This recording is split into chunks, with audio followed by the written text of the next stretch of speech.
They drove through my field like it belonged to them, two bright cars, music so loud the hens went quiet, and a laugh that sounded like someone throwing a match into a dry summer.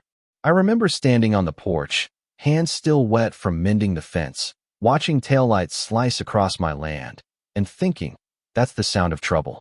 By the time the first wool tracks dried in the grass, I knew this was not going to be one of those things you let slide.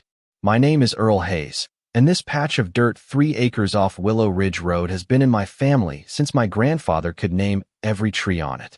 I don't brag about it much. I just know where the well freezes first and which apples are the sweetest in August. But I also know when someone treats your land like a shortcut to their amusement, and there's a kind of anger that's quieter than a fist and harder to ignore. At first I put up a sign, private drive, and no trespassing. Someone spray painted over it in neon pink. I put up a chain, they drove right through the chain. I called the county, the deputy said, "We'll note it." The videos were online before the deputy's patrol car turned its lights on. The 2 women, Lila and Harper, that's what everyone called them in town, they weren't thieves. They were influencers in pickup trucks and fine designer boots, the sort who measure the world by likes and applause. They'd come out with their cameras, park on my property, and laugh at the way the mud stuck to my boots. They used the hill by the old sycamore as a backdrop, shouted into their phones, "Watch us make this shortcut." And the next morning my fence posts were leaning and my rabbits were missing. It wasn't about the eggs or the broken posts. Honestly, it was about respect. You can lose a gate. You can't lose the sense that the ground beneath you is worth something. I tried to be reasonable. Faced them once at the gate, and I remember how small my voice sounded in the open air, how their laughter folded over it like it always does. "Hey, you can't do that," I said. "That's private." Lila smiled like someone who's practiced her smile. "Relax, Pops," she said. "We're not hurting anything." That was the thing, they didn't see the damage. They only saw the angle. They only saw content. Their followers ate up the drama and fed them more audacity. You learn a few things when you grow up fixing tractors and reading deeds. The land tells you where water will run, where a truck will settle, and how seasons will punish a shortcut. I started to pay attention to patterns. It was always Friday evening, always when the sun leaned toward orange, always with friends and a drone buzzing like a wasp. So I did what I always do when something needs fixing. I used what I had. Not explosives, not booby traps, not anything illegal. Just work and a plan that used gravity and soil to do the talking. I spent 3 nights digging under the guise of ordinary chores. I laid pipe where a shallow spring pooled in springtime, installed a sprinkler run hidden inside a low berm, and mixed clay into the topsoil along the path they used. I told my neighbor, Ruth, what I was doing. She laughed and said, "Earl, you're setting a mousetrap." I told her, "No, I'm setting a lesson." I documented everything. Pictures, receipts, timestamps, a paper trail as tidy as any ledger. If I had learned anything in my life, it was to leave witnesses. The postman, the tow driver who sometimes came by, Ruth laughing from her porch. If a thing was going to go sideways, I wanted proof, not rumor. The night before, I sat on the tailgate of my truck and watched the stars, thinking how stupid all of this sounded, a man and his sprinkler versus 2 women with cameras. But I also remembered my grandfather's hands, the way he'd point to a line on a map and say, "This is ours." There was a stubbornness in me that didn't care about viral shame. It cared about lines on a map and the work we put in. I slept like something that had decided to stop worrying and start acting. They came the way they always did, with a caravan and a playlist, lights cutting up my grass like shark fins. Lila was in a red jacket that made her look like a siren on a hill. Harper had that Mona Lisa half smile, the one that says, "I already know how this ends." They stepped out, staged a little scene for their followers, watch us take the shortcut. And I watched from behind the maple with my hand on the remote. There was a moment that every story has, the breath before you shout, the silence before the band plays. I thought of Ruth, of my grandfather, and of every small thing that had been hollowed out by a laugh. When I hit the switch, water came up like a bad idea made real, at first a whisper, then a rush.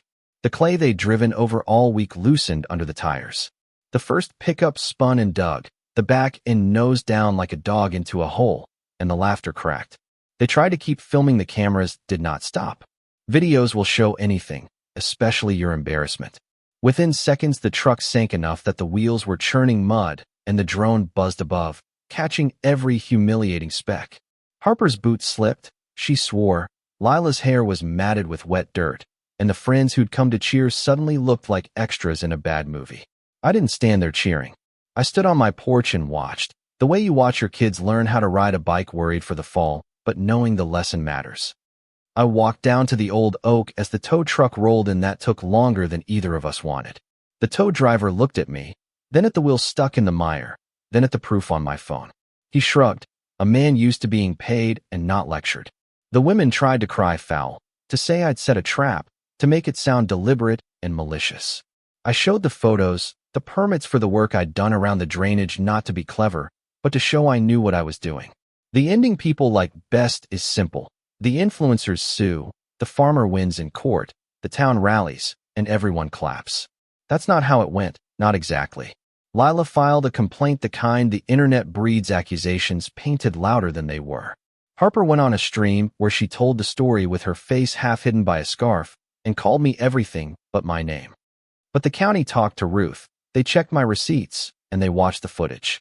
Legal action stalled. It turns out documentation is a quiet kind of armor. The town, which had been entertained by clips, started to side with the man who kept a ledger and baked pies for the church fair. There was one night after that they came back, quieter, no cameras, just one car creeping by like a shadow. Harper rolled down the window and said something about apologies, about how they didn't realize the damage they caused. Lila looked at the mud still drying on her shoes and said nothing. I accepted a half-hearted apology. You can't take resentment and squeeze it into a neat shape overnight. I accepted it because I'm tired of people making art out of someone else's life and calling it freedom. I accepted it because my grandfather told me that sometimes the best revenge is to keep living on your land with the dignity that makes trouble look small. People messaged me for weeks afterward. Advice, threats, praises, and a few polite offers to send me coffee. My video, the one I never posted for spectacle, only for the sheriff, and the ledger, leaked onto a feed and blew up in a way that made my mailbox full of strangers' opinions. Some called it justice, some called it petty. That's the thing about community, though it's never unanimous. There are always two sides to a story, and sometimes the right side is messy and smells of wet earth. If there's a moral I've scraped clean from this, it's not that you should set traps or delight in other people's discomfort. It's simpler and uglier and truer. Boundaries matter. Property, like promises, needs to be tended. If you leave a space unguarded, it will be reshaped by whoever finds that opening, sometimes for good, sometimes for ruin. I learned I could build a barrier that didn't harm anyone but made disrespect inconvenient. I learned that proof matters more than pride. And I learned that small towns will forgive a man who's honest about his work even if he hides a sprinkler under a berm. So what do you think? Was I petty or practical? Did I stand up for something real? Or did I stoop to the level of dragging a mess into the open? Type your thoughts below. Tell me about a time you had to draw a line, or a time you regretted drawing one. Hit share if you think property and pride deserve protection, or hit dislike if you think I should have let it lie. I'll read every comment, I promise, and maybe I'll tell you about the time the post office misdelivered 3 Christmas packages and how that ended up with a pie on my windowsill and a laugh that made everything right again.